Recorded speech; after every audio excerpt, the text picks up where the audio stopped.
So hi guys, welcome back to my channel dream boys 94. So ఈరోజు వచ్చేసి మనమైతే లక్ష్మీదేవి అనుగ్రహం కావాలంటే మనం ఏం చేయాలి, ఏ పూజ చేస్తే చాలా బాగుంటుంది, అండ్ ఆ పూజ చేసిన తర్వాత మన ఫైనాన్షియల్ ఇష్యూస్ మొత్తం అయితే సాల్వ్ అయితే అయిపోతాయి ఈ పూజతో.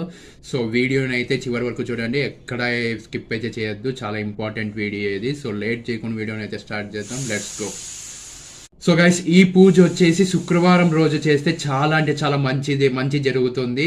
సో అత్యంత శుభప్రదం శుక్రవారం ఈ పూజ చేస్తే.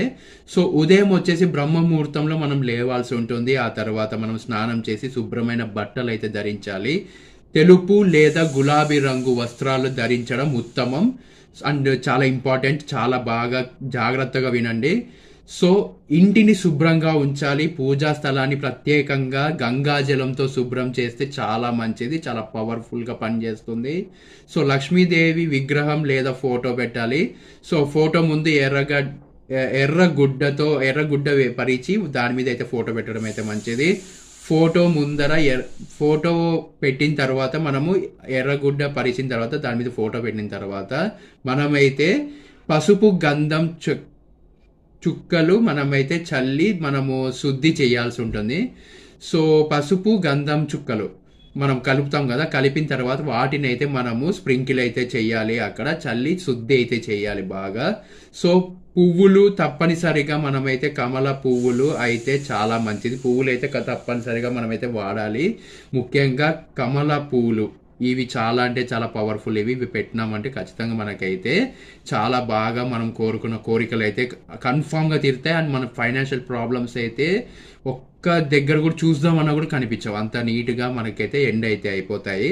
ఒక దీపం నెయ్యితో వెలిగించాలి. సో మరో దీపం నువ్వుల నూనెతో వెలిగించాలి. సో శంఖం ఉంటే ముందు ఉంచాలి. శంఖం మన దగ్గర ఒకవేళ ఉంది అనుకోండి, సో లక్ష్మీదేవి పటం అయితే ఏదైతే పెట్టింటాం దాని ముందరైతే మనమైతే శంఖంని అయితే ప్లేస్ చేయాల్సి ఉంటుంది. కొద్దిగా బియ్యం కలశంలో పెట్టాలి. బియ్యంలో పసుపు కుంకుమ కలపాలి. సో కలశంపై కొబ్బరికాయ ఉంచాలి. లక్ష్మీదేవిని మనస్ఫూర్తిగా ధ్యానం చేయాలి మనము.